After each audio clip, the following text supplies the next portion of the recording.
A gente fala agora sobre Covid-19. A média móvel de casos praticamente triplicou em 20 dias. Foi de 14.585 novos casos em 23 de maio para 43.131 em 13 de junho. A alta vem depois de um período de maior tranquilidade relacionada à doença, com o fim de restrições em praticamente todo o país.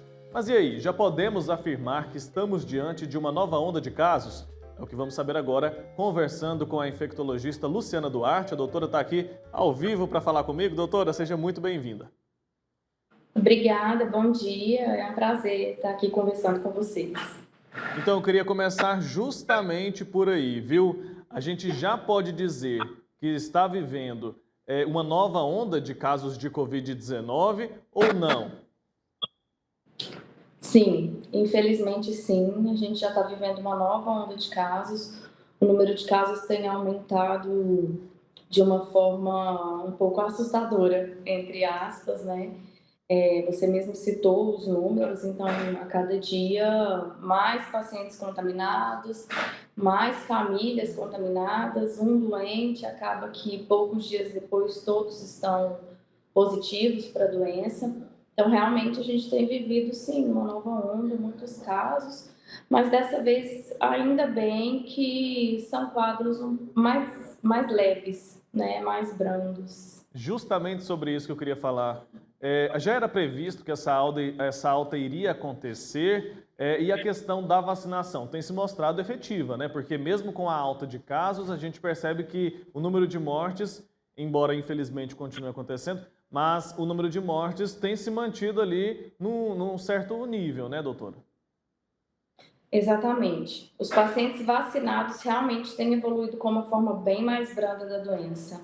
A gente tem visto que eles têm feito quadros com sintomas bem mais leves, mais brandos, mais fáceis de serem controlados, diferente do que a gente via há algum tempo atrás, né? Pacientes evoluindo com uma forma bem mais grave. Então, com certeza, a vacina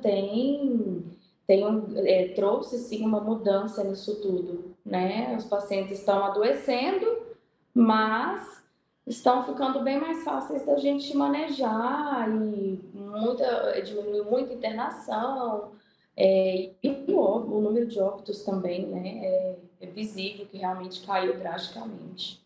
Que bom, né, doutora? Agora, existe chance da Covid-19 desaparecer ou ela veio para ficar? Então, é difícil a gente dar uma previsão em relação a isso, já que os vírus em si, eles são imprevisíveis, né? A gente pode sim, o vírus pode sim sofrer alguma mutação e vir a se tornar um vírus extremamente brando, aliado a uma população com um grande número de vacinados, e a gente ter pouquíssimos casos e quem sabe não nem mesmo ter casos ali no futuro.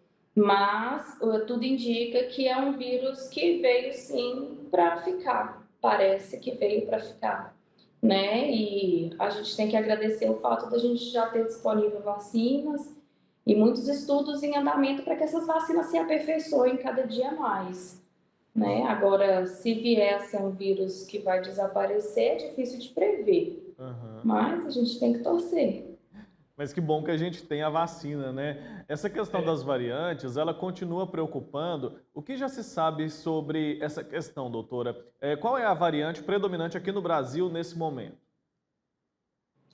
A predominância que a gente tem visto é da Ômicron, né? Então, a Ômicron é a que está, é realmente a variante que está circulando, né?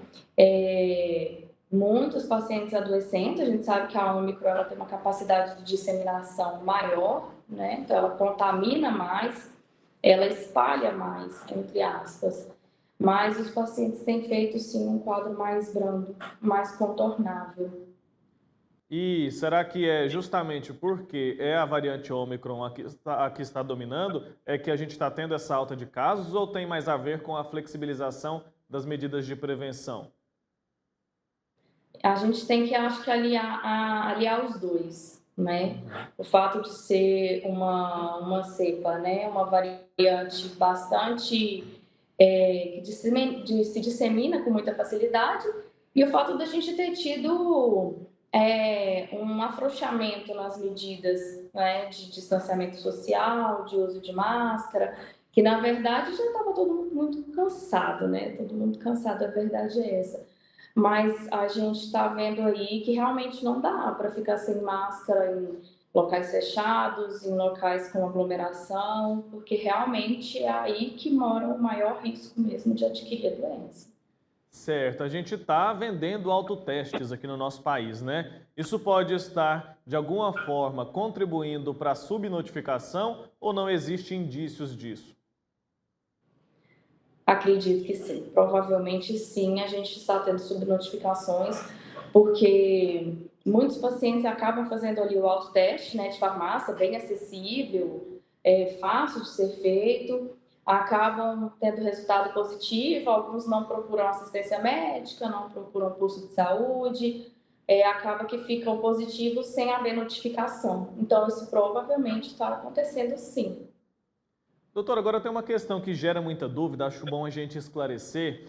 As pessoas, quando elas têm a Covid-19, elas ficam imunes por um período e a pessoa pode se vacinar nesse período? Certo.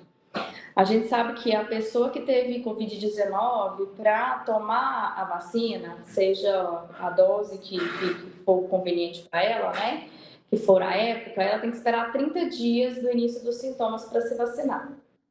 E o que a gente sabia até pouco tempo atrás é que a doença poderia trazer uma proteção, uma imunidade por cerca de uns 3 meses contra uma reinfecção. Mas alguns casos acontecendo recentemente parece que está mostrando algo um pouco diferente. Alguns pacientes podem estar sim se reinfectando mais precocemente, antes dos 3 meses. Então, o que antes poderia ser, em tese, uma regra, está mudando. E essa mudança no comportamento do vírus, se é que podemos dizer assim, tem a ver com as variantes, doutor, ou não? Geralmente isso tem a ver com as capacidades que o vírus ele consegue adquirir, né? Já que todos os vírus têm grande capacidade de sofrer mutação, de sofrer mudanças do seu material genético. Então, alguns se tornam bem mais adaptativos. Aham. Então, essas mudanças são esperadas e vão continuar acontecendo. Certo, então é importante a gente ficar de olho e procurar a imunização. Inclusive, doutora, tem muita informação ou muita desinformação na internet a respeito dessas vacinas. Recentemente, inclusive, eu vi uma notícia falando que, sem base científica nenhuma, falando que existe uma relação entre a vacina contra a Covid e dermatite. Isso procede? Existem indícios, pelo menos, de que essa questão está relacionada ou não, doutor? Toda vacina em si, ela pode sim trazer alguma reação cutânea, reações esperadas para uma vacina. Nada que te contraindique próximas doses e nem que contraindique a vacinação das outras pessoas, né? Então tudo precisa ser muito bem investigado. Pode ser sim só uma reação vacinal do organismo daquela pessoa, transitório, que não vai trazer nenhum prejuízo e nem contraindicar futuras doses. Então, a gente tem que ter em mente que toda vacina ela é feita para estimular o sistema imunológico contra determinada doença e alguns efeitos adversos podem acontecer, né? Mas, no geral, são efeitos brandos que não vão contraindicar. Quando a gente coloca a gravidade da Covid-19, a gente percebe que a vacinação é sim a melhor opção que a gente tem. Com E, doutora, certeza. é bom a gente esclarecer a questão da eficácia da vacina contra as diversas variantes. A vacina continua sendo eficiente contra a Ômicron, contra as outras variantes todas também, não é isso? Com certeza. Em relação às variantes que a gente tem atualmente circulantes, as vacinas têm eficácia sim, e o nosso grande objetivo, que as pessoas precisam ficar cientes, o nosso objetivo tem que ser evitar quadros graves, né? Claro que a gente deseja evitar o adoecimento, evitar que a pessoa se contamine, mas se isso acontecer, que seja um quadro brando, um quadro fácil de contornar, sem tantos prejuízos como a gente viu, nos anos anteriores. Tomara que a gente não volte àquele estágio, né? Por isso é sempre importante a gente tocar nesse assunto e falar também a respeito da dose de reforço, que é muito importante. Doutora Luciana Duarte, infectologista, muito obrigado pelo seu tempo aqui com a gente. Foi ótimo conversar, esclarecer um pouco sobre a Covid-19, que está aí ainda. É importante a gente se cuidar. Até uma próxima, viu? Tchau, tchau. Até. Tchau. Prazer, tá? Igualmente, doutora.